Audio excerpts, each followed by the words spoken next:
Hey, Pepin. Yeah, what's up, Steve? You remember how you were recommending Death Note to me, that TV show? Yeah, the anime. Absolutely. Mm. So, I watched it in 2 days. 2 days? Yeah, the entire show in 2 days. The entire show? Yeah, I took a day off work. Oh my god. Dude, we need to talk.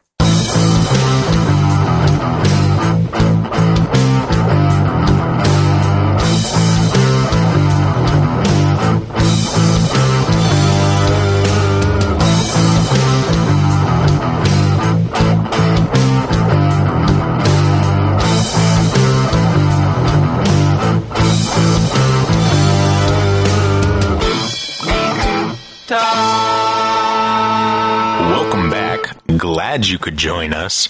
We're here today with Pepin. Yo. And my brother, Nick. Sup? And I, of course, am Meader. And today we're going to be talking about one of my favorite shows of all time. Just started watching it 2 months ago, maybe a little bit more. Maybe it's been 3 months now. Watched the whole thing in 2 days. And then I've watched it probably 7 times since then, maybe 8. Yeah, I'm really surprised about that as well, because you liked it, but you weren't like a huge fan of it. Yeah, things change. How much have you watched it, Nathan? So I've seen it maybe 4 or 5 times. Let's say 4 times. I haven't seen it in a while, so it's been like maybe a year or so. I've seen like the first 5 episodes a few times for the few random people, but I'm a little hazy on a lot of the details, but I know most of the overarching plots. And Nick, how about you? I think I've watched it 4 or 5 times also. But I've also read like the manga and stuff like that. Like, I'm a pretty big fan of it. How much of the manga have you read exactly? All of it. All of it? Yeah. Is it pretty extensive? Yeah, they have a lot of like add-ons and stuff too. Like a lot of information. That's really cool. So we're going to be mainly focusing on the show here today, but I think it would be really interesting if during the course of that, there's certain things that were in the manga that would be worth mentioning, that you would you be willing to bring those up? Yeah, absolutely. Yeah. That's fantastic. I'm really glad that you're here for this, and I'm really excited because this is one of my favorite shows of all time, if not my favorite. Now, Nick, first of all, would you say the manga is pretty similar to the show, or is it very different? Yeah, I'd say it's almost word for word the exact same. Mostly it's just like the TV show left some stuff out. Is anything important or? Not really. Like the basic plot of it and all the characters and stuff are all the same. That's very cool. Not a lot of animes can do that kind of thing, so that's pretty impressive that they could. Now, I want to try something new to this podcast that might end up becoming a regular thing. I want to try a little quiz at the beginning, and then that'll kind of, have some of us be able to strut their stuff, like me, who's watched the show an obsessive amount of times, like back to back, ridiculous. And it'll also kind of lay the groundwork for some things that may come into play later. And I mean, does anyone want to start us off? You have notes written down, is that right? Yeah, but it's on my phone and that's upstairs charging, I think. Fuck. So I don't have notes with me. Damn it. But I will need them. And just so that everybody listening is aware, I know this is a really long intro before we're really digging into it, but it'll be worth it. This is going to be more than one part. This is going to probably be at least 3, maybe more parts, talking just about Death Note. Just because I'm that obsessed. So I think the first question I'd have to ask to you guys is, I warned Steve about this when I recommended the show, and it's that the show has a infamous drop-off in quality. Now, honestly, I don't think it's that bad after, spoilers, L dies. But it's definitely not as good as it was before, so shows like maybe A, and then L dies, and goes to maybe B minus kind of material. I disagree wholeheartedly. I do not think that after L dies, you originally told me after the big event happens, you'll know exactly what it is. After it happens, you can just basically stop watching, or you can keep watching. The show's still good, but it's just not as good. I would never, ever recommend anybody stop after L dies. The show needs to go to its conclusion. Otherwise, it does not complete the arc. I agree wholeheartedly. I think I can kind of understand what you're saying about that, but I feel like if there is a dip at all, it's only for a short period of time before it picks up to being just as good as it was before, in my opinion. Mm-hmm. Now, to be completely honest, I actually really like the ending of it. I don't think it's as good, but I think other people kind of overhype it or oversell how big the drop is in quality. But because if you listen to any review about Death Note, they'll say you can stop watching then. I was just trying to sell you on the idea of watching it at all, Steve, or at least watching most of it. Fair. I've never listened to any reviews. I've never read any articles. I have no outside knowledge other than me obsessively watching the show, and that is it.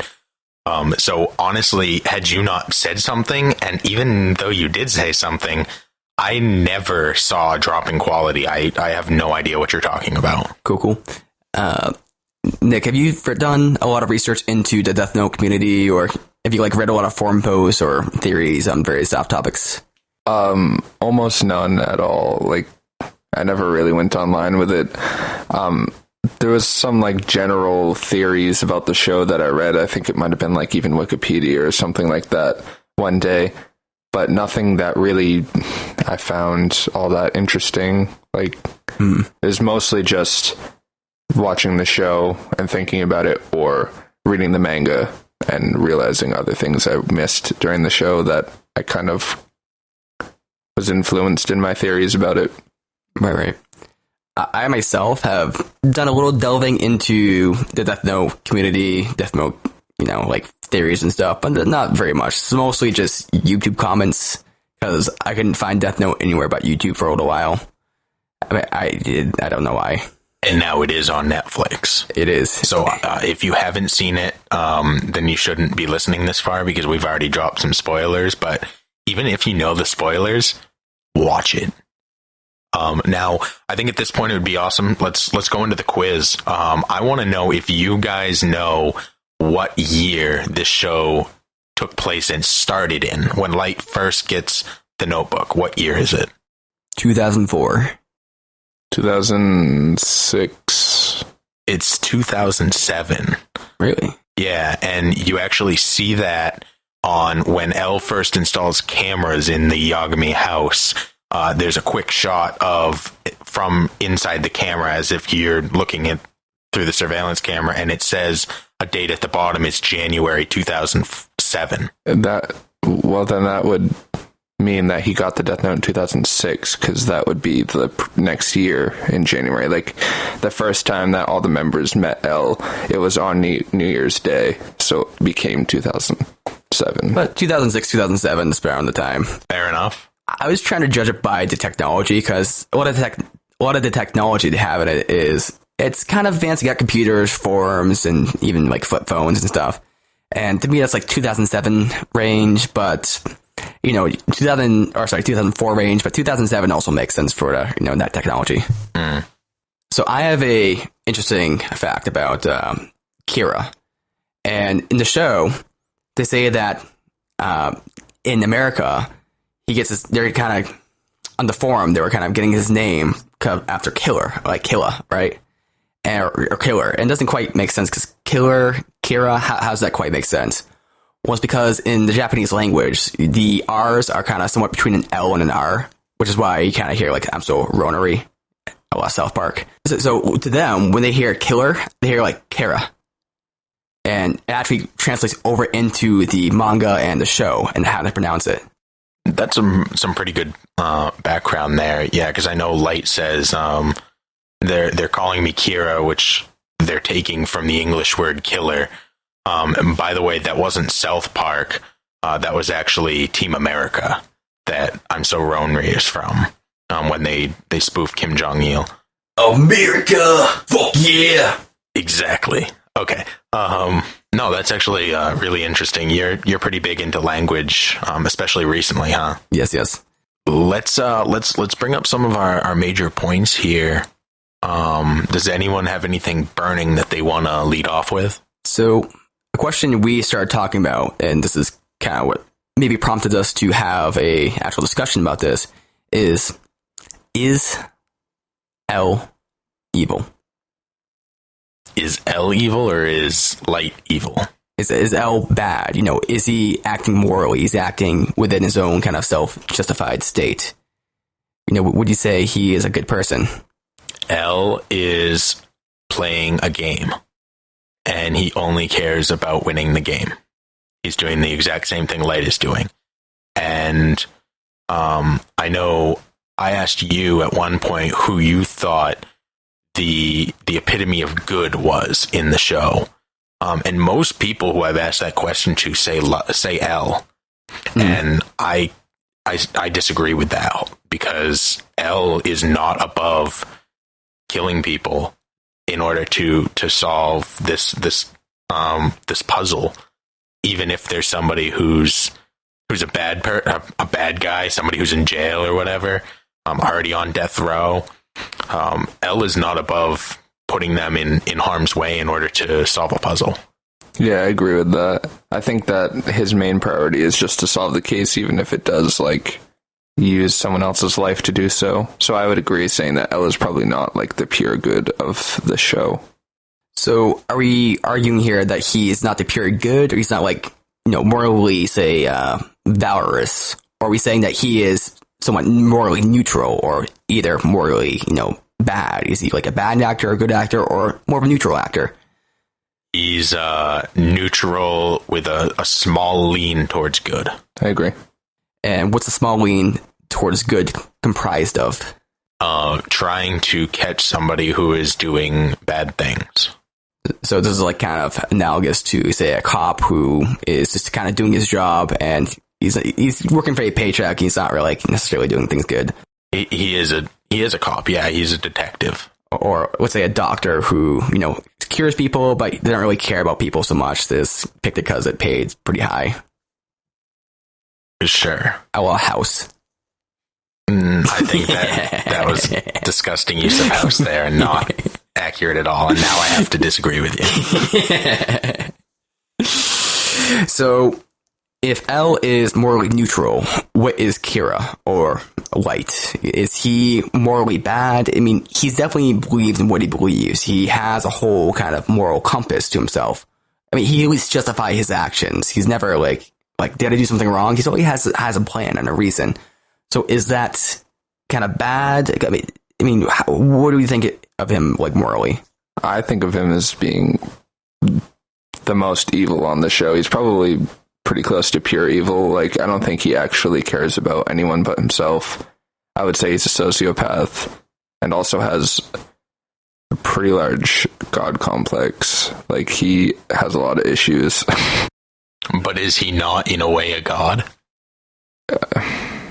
I don't know. I think they explain it well in the show when they say he's not like a god. He's just like a child with a power to kill, basically. Like, he's trying to play God, but in reality, he isn't a fair god, because he doesn't, like, because he follows his set of guidelines of who he kills, but he also steps outside of those guidelines whenever he's threatened at all.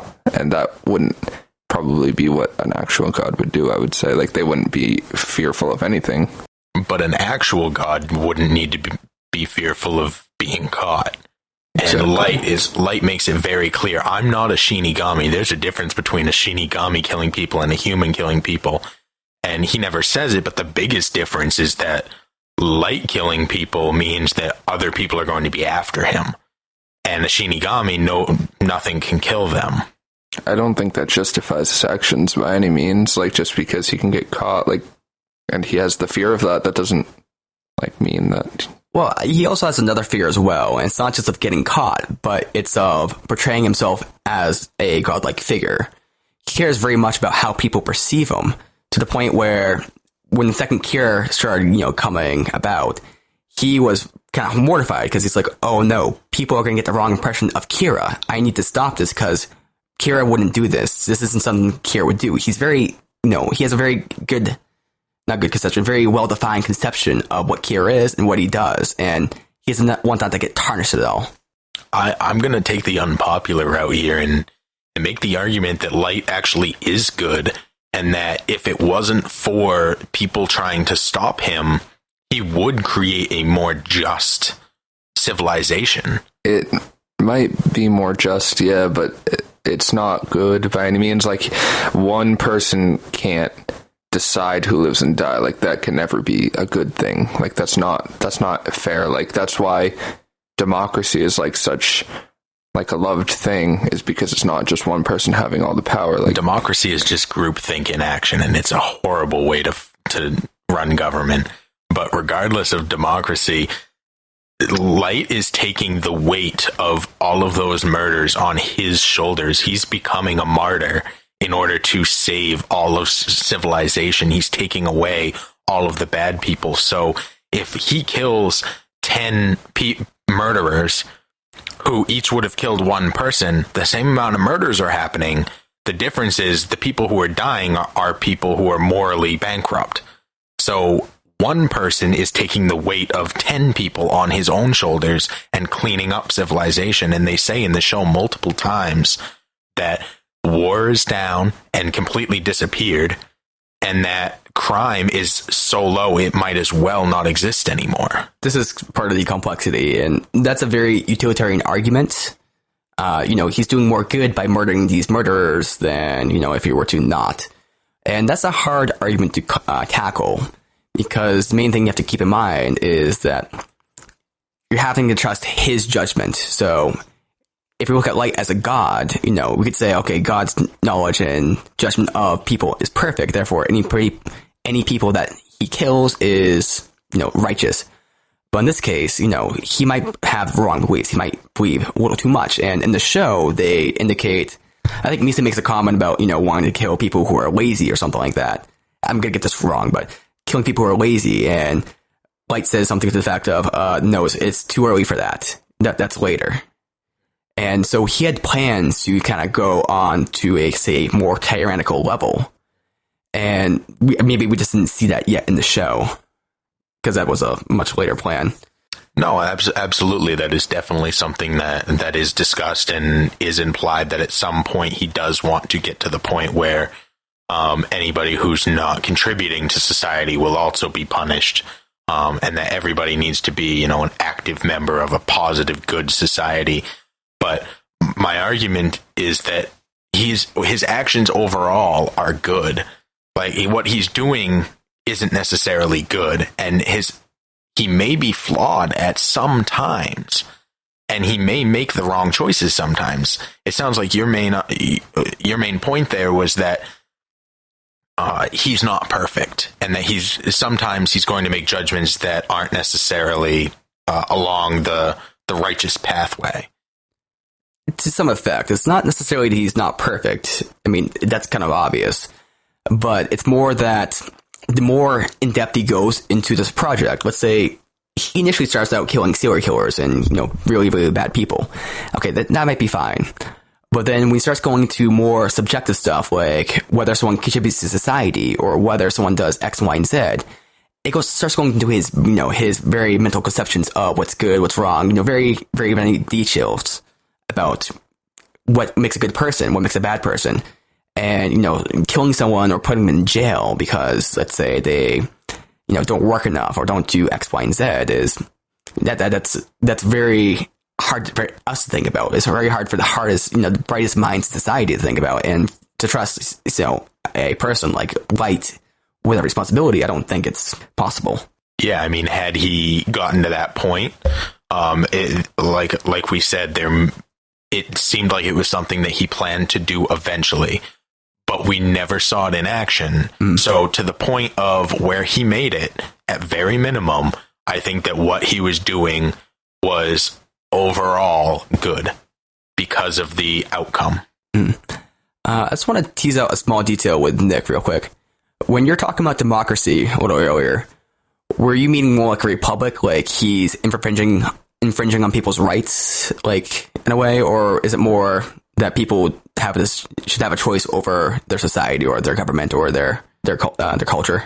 Yeah, mostly that's infringing on their rights. And what would the right be exactly? Like, say, the right to life? Yeah, basically, like, just freedom in general, like, not worrying about like if he was to take it to the lazy level and stuff like that, like not worrying about if you're not working, you're just going to suddenly die because this person decided that you're not being active enough or something like that. I don't know. I just think that it can't be pure good if it's just one person deciding who lives and who dies anyways, regardless of their crime. Like, I think that it needs to be a group decision. Yeah, I think part of what definitely helped Light out in this whole thing was he had detectives, lawyers, judges ruling that these people were serial killers or these people did do these things. And he wasn't actually determining any of that for himself. He was just reading newspapers and, court reports and all that kind of stuff. So that might be another factor to consider with Light's judgment. That it's not just his ultimate judgment. It's not just one person making this decision. He's just carrying out the actual murder of these people, the actual sentencing of these people, most of whom were already on death row anyway, so they were sentenced to death. Light just pulled the trigger and got rid of them before they could do any more harm. Was the cop that actually kind of was in favor of, like, kind of, not exactly in favor, but kind of pointed out that was a good thing, maybe? Matsuda, yeah. Yeah, he was very much against Kira. At the very end, when Light was the new L and they were in Light's hotel room, he did mention that he was kind of swaying a little more towards Kira, but he was still firmly against him. He just wanted to point out that, war and crime were down, but that did not change his sense of justice in we need to catch this serial killer. And kind of going back to the whole government thing, why did the police have a kind of issue with that exactly? I mean, is it because they don't have control over who is being killed? Because they're kind of doing similar stuff themselves. They're putting these people on death row, right? I mean, why are they having a problem with that exactly? Because in their mind, it's who the person is irrelevant. This person does not have authority to do so. Therefore, they are a murderer and they need to be caught. Regardless of who they're killing, they're still a murderer. Plus, the police were being targeted anyways because they were trying to catch him. And even if they hadn't originally, I don't think it would have mattered. I think they probably would have been targeted anyways, unless they publicly stated they were going to let him just do whatever he wanted. But I don't think that would have happened. So, is there any character which we'd say is good, is kind of moral within the spectrum? So we kind of said that Light is probably evil, right? Or Steve says he's kind of good, right? I say he's a martyr. He's ultimately good, but he might be taking kind of immoral actions to that path. Or rather, the effects of his action are good. I think that there's a serious case to be made that Light is good. And Nick, you were saying that he is bad. He's evil, but and part of the reason why is because people don't have control over him. It's all kind of his judgment. It's kind of a dictatorship in a way. Yeah. And I think we all decided that L is pretty much kind of neutral. So is there anybody in the show who would be considered good? I would say probably the most moral person in the show would be Sorichi Oyagami, which is Light's dad. I don't know, I just feel like he's the moral compass of the show anyways. He's always against anybody dying no matter what. He always wants to prevent any deaths possible. And I don't know, he just puts his life on the line to catch Kira every day. See, I don't know about what's the name, Sorichiro? Sorichio, yeah. That's a hard one. I don't know. Let's call him S. I'm gonna call him S because I'm dumb. Call him Chief Yagami. Chief Yagami. I'm not sure if he's good because this comes back to a kind of a Socratic thing where, to me, he just seems like he's following the rules. He might kind of believe in them to some degree, but he mostly believes in the law. That's his main justification. This is the law. This is what should happen. And to me, if you're just following laws, you're not really, without kind of knowledge of them or whether they're good or bad, with no judgment involved, it's just kind of like a robot, a amoral robot, or some kind of, not a bear, but, amoral robot who just kind of follows orders and does, what the law says. And to me, that's not necessarily moral. Absolutely. He has absolutely no direction of his own. He's just whatever the law says, he does, absolutely regardless. Like when he's given the gun and he's like, no, I won't use a gun. Like it's a life or death situation. Like literally, you can stop Kira right now by shooting him in the leg. But because you're technically a civilian, you're technically not allowed to carry one. You're not going to carry one. I think that's a bad judgment. When was that exactly? That was when they were catching Higochi, when he was going back to the TV studio to try and kill the guy who was going to be announcing over the radio what his name was. Matsuda. Yeah, right before the car chase at the end. Right. And he's in there with, what's her name? Iber and Weddy. Weddy, yeah. He's in there with her, and then she offers him a gun, and he says no. Yeah, I thought that was kind of weird as well. Civilians aren't allowed to use a gun. And then a little bit later on, L offers Light a gun, and Light says the same thing, and Light refuses to use a gun. So Light is like a mirror image of his dad when he doesn't have the notebook. Yeah, that's kind of interesting because Light is very consequentialist, kind of like you're saying, grid is good, or he can do better by killing all these people than by not killing any people in, kind of going against the law, whereas Chief Yagami is, straight-laced. It's going by the law exactly. He doesn't really care if this will prevent thousands, millions of deaths. It's just a matter of, whether it fits the law or not. Right. Going back to the original point you were making of that he only follows the law and stuff like that, and even the gun thing, I disagree completely.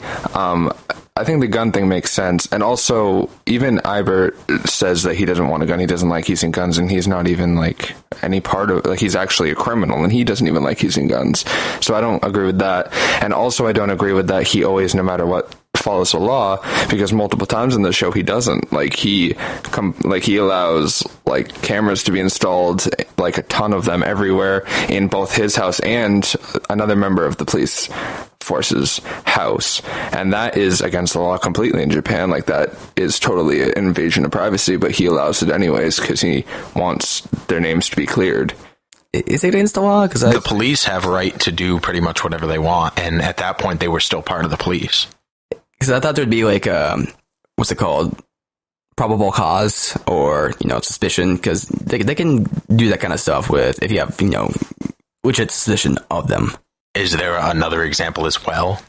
I'm not sure about the laws in Japan at all, but that might be the case. But I gotta assume they have some kind of probable cause laws. When he is doing the trade for Sayu, his daughter, and like with the notebook and stuff like that, like he gives the notebook to the criminal organization for his daughter back, and I'm not sure that's exactly how a police officer would approach that situation. I think that the police would probably more want the DeathNote to not fall into criminals' hands rather than to save.